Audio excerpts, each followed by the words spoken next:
Hey everyone, Bob Downey here. I want to talk about fishing submergent vegetation. We're here on a natural lake.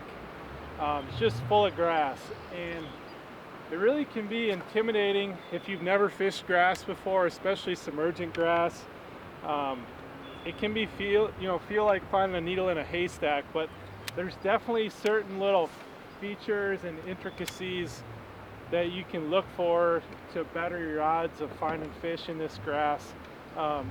Just a couple off the top of my head. Bare spots in the grass.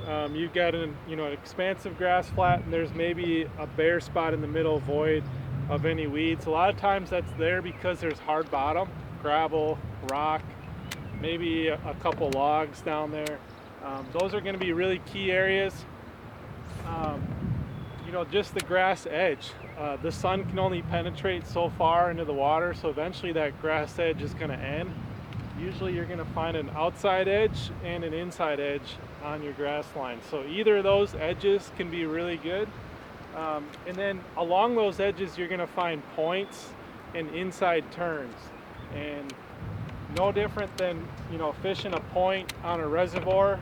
A point in a grass bed is just as productive as a point, a clay point would be on a reservoir. So you're looking for points in the grass, inside turns, bare spots in the grass. And lastly, come summertime when those fish set up on grass edges, the highest percentage spots is going to be where there's hard bottom that butts up next to that edge. So if a grass edge is in 10 foot of water normally, you might find a hard edge that bumps it up into that 8 foot range. There might be some rock, gravel, sand. Bait fish will set up there, and that's where those largemouth are going to be too. And there's so many different lures and baits that you can use to fish grass. On our natural lakes, I find myself slowing down and fishing a lot of Texas rigs, drop shot, Ned rig, Nico rig. A lot of plastics we throw in the grass on our natural lakes. If you've got active fish, crankbaits can be really good.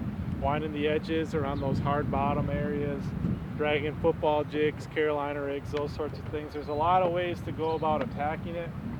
But before you even choose the right bait, you've got to be in the right area. So look for those inside edges, outside edges, inside turns, bare spots, points, and then any hard bottom or wood that's in the grass or along the edges is going to be really key. So that's kind of submergent grass fishing 101. There's a lot to it.